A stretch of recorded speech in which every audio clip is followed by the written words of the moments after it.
Good day, everyone. Welcome to Global Government News. Today is Tuesday, October, almost said September, October 5th, 2010. Time is rolling forward, and we're almost done with 2010. I'd like to say that things seem optimistic, and as far as freedom goes, and smaller government or no government goes, but no, the government's expanding. It's still getting bigger. Rights are still being stripped away. The police state is still growing, and eugenics, or the eugenics agenda, carries on. This first article is. Oh, and I just want to say, if you're a new listener, please check out GGNonline.com. GGNonline.com. That's my website for global government news. Okay, so moving on to this first article in this eugenics news segment. It's Great Moments in Collegiate Marketing, Drake University D+ campaign. And it says here, if you're going to spend tens of thousands of dollars on a higher education, wouldn't you want the end result to be known as a D+ education? Probably not. And I've talked about this before, about the dumbing down of the population. It's not really a conspiracy theory. If you peruse through different videos just there on YouTube, you'll find a woman who used to work for the Department of Education who was interviewed and quoted as, I'll paraphrase what she said, but the gist was that they were taught how to go into different communities and basically impose a certain curriculum that includes sex education for young people, but also that the overall goal of the Department of Education was to change the way young people think and stop, basically to crush their skepticism and ultimately to make them less smart, less intelligent. And so now you'll have colleges and universities that will cater to this, and of course this is what you get. So, and you can be like, well, you can ask if you're a new listener, or if you're aware of all this, why would they want to do this? Don't they want a population that's smart enough to be able to operate the machinery? Well, yes, that's basically all they want as far as the plebs go. And that's you and I, those who are not, making, I'd say $1 billion or more. We're plebs. And ultimately, as far as eugenics goes, we will split off into two separate species, the elites and then us. And we'll be short and fat and round and look like Mr. Potato Man. After all the food that we've had to consume because we can't afford organic and real food.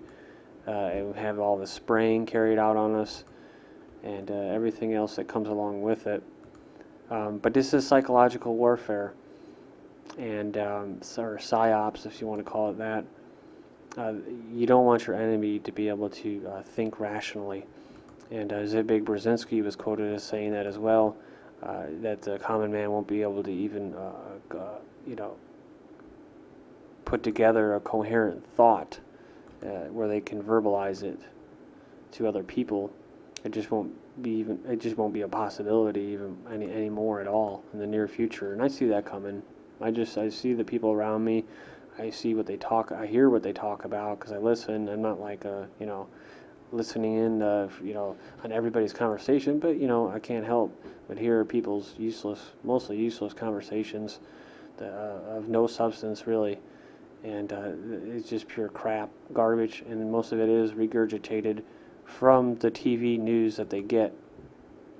And that's the truth, and that's exactly what Brzezinski was getting at. They just, basically, people wouldn't even have their own thoughts. They would just be regurgitating stuff from the mainstream media that has been spoon-fed to them like children. And that's exactly how they're spoken to, like children, in these news articles that I read.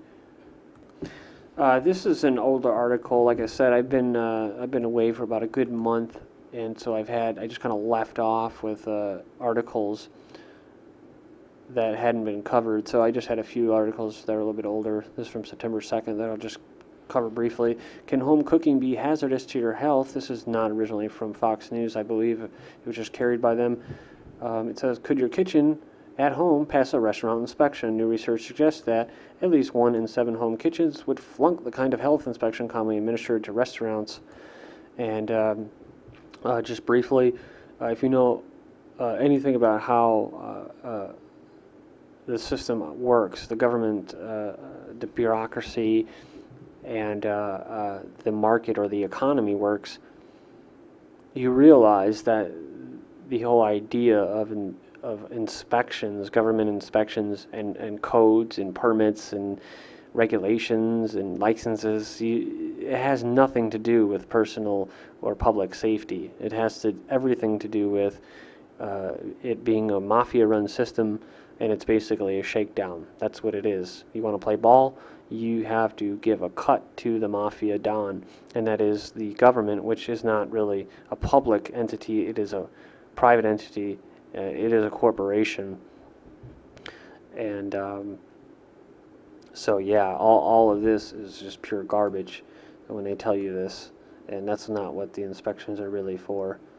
You know what? And you don't need a government to go in there and inspect restaurants. You know what, guys? If you don't like the cleanliness of a certain establishment, you know, restaurant or that, don't go there. Don't go there. You know what I'm saying? If somebody eats a cockroach out of there, then they'll get sued. If they're a business and not a corporation, then their personal assets will be given up, and they'll have an incentive to not do that again. But see, no, we have corporations because we have governments, and because of that, these these corporations don't even have much liability at all. So they just, you know, kind of write it off, I guess. And long story short, without getting into too much economics here, if you don't like it, the most free market solution to that problem is you don't go there. You don't have the government fix your problems as far as shutting down banks or shutting down restaurants. You let the market fix it and right it. It says erratic weather threatens food security. The drought in Russia and floods in Pakistan are part of a global trend of unpredictable weather patterns and rainfall that threaten food security. Experts gathered in Stockholm covered the floods in Pakistan and the droughts and fires in Russia when they were going on.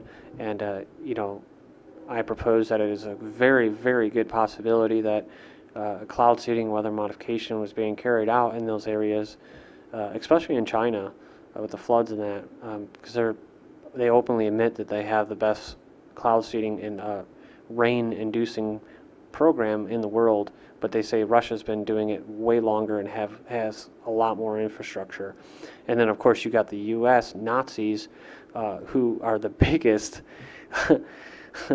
the biggest contributors to weather modification, yet they won't openly come out and say it. They just use people like John P. Holdren, eugenicist, the director of the Department of not Homeland Security, but the director of Science and Technology, who is calling for the spraying of sulfur dioxides and you know, different particles into the atmosphere to combat climate change.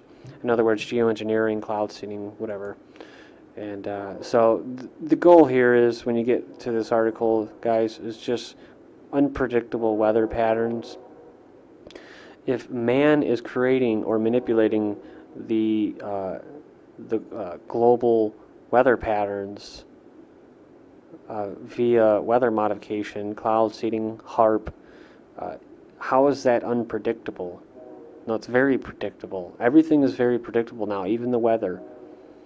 And even human behavior now is very predictable, and that's how the elites want it. They want it to be they want a society that is very predictable. And so, no, it's not unpredictable. And food is a weapon, and it's been used as a weapon for thousands of years. This next one is starting to get very real. Agricultural commodity prices have exploded, and now the price of food is beginning to rise substantially in the U.S., all over the world. I'll just, you know, blast through this real quick, because this is eugenics when they do this, when the food prices go up like this, because it's being done by design. They're bringing down the standard of living for most modern nations, and we're moving into a post-consumerist society. And part of that is consuming less, working harder, and getting less. So, as according to United Nations, international wheat prices have soared 60 to 80% since July. says the price of bread has gone up 17%, and the price of meat has gone up 15% in EU countries. Inflation in Russia's raised 7% in September, primarily because of rising food costs. Turkey's inflation rate accelerated to 9.2. Food riots have already erupted in poverty-stricken country of Mozambique, and the government there is desperately trying to maintain order. Said food prices have doubled in Afghanistan. Authorities are warning there could be an outbreak of famine unless the nation quickly receives more humanitarian aid. So is there hope of things getting better? And says no, not really. It says global demand for meat and poultry is forecast to increase by 25%. And just lastly, it says that just here in 2010, it says in a recent article titled "An Inflationary Cocktail in the Making," Richard Benson listed many of the other agricultural commodities that have spiked in price in 2010. It says coffee was 45%, barley rose 32%, oranges 35%, beef 23%, pork 68%, salmon 30%, and sugar 24%.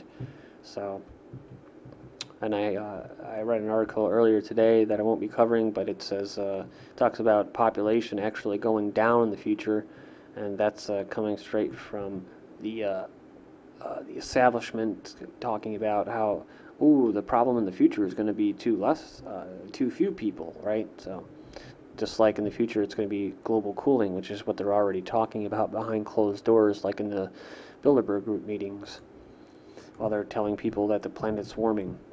Embryonic stem cell funding allowed for now. This was from last month. Says the government may resume funding of embryonic stem cell research for now, an appeals court said Thursday, but the short-term approval may be a little help to research scientists caught in a legal battle that has just begun. And this is what I covered. Actually, I didn't get a chance to cover it, but the massive fish kill reported in Louisiana. I think most of you have already saw this in an older article, but it's basically the result, a natural result of, I guess, I don't even know what to call it, but it's a natural cycle according to the experts. The only problem is that they say that, you know, there was whales and other animals that were in here that aren't part of the normal fish kill. So see, even a whale was found, and that's not normal.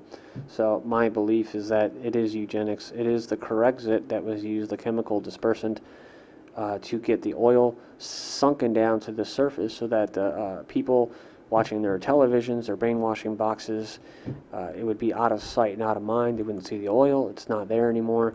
That's even if there was any oil. But there was definitely lots of chemicals put into that water, and it'll seep into the fish and possibly modify their DNA and your DNA as you eat it and get you nice and sick and slowly kill you off, because that's the goal of eugenics. Gulf compensation chief retreats from promises to speed claims process. Cancer awareness, 10 deadliest cancers and why there's no cure. This is from, again, September 10th, 2010. You can see these two individuals looking desperately to their doctor who is trained at a Rockefeller-approved medical school, looking, hoping, hanging on to hope that he will give them some kind of news that, there's going to be a cure. Well, no, they're saying there's no cure. And then number one is what? Lung and bronchial cancer. And you can say, oh, it's smoking, right? Smoking. Well, how about those chemicals? How about the chemicals that they're spraying in the air on a daily basis since 1996? I think they may have something to do with it. Aluminum oxide, barium oxide, nanoparticles, black carbon, sulfur dioxide are all things that are, along with cadmium and different metals, are all being sprayed on a daily basis globally. So might have a thing to do with it. Also, World Without Cancer by G. Edgar Griffin. I recommend you check it. It's about B17, a vitamin that has basically been known for a long time by indigenous groups to stave off, prevent, and possibly cure cancer. But of course, that is like hemp. It's very hard, if not almost banned in the U.S. So look up B17 or amygdalina, and get yourself on that, and all kinds of seeds and nuts, and that will help prevent cancer. Consumer groups push for a label for modified salmon. Don't think they're going to get it, just like all the other GMO foods, so you don't know what you're eating. But do know this, 70% of the food supply is GMO, genetically modified organism. Government collusion in human medical experiments no longer just a conspiracy. U.S. sorry over deliberate sex infections in Guatemala. Lead poisoning kills 400 Nigerians. Cholera kills 420 in northern Kenya. Thank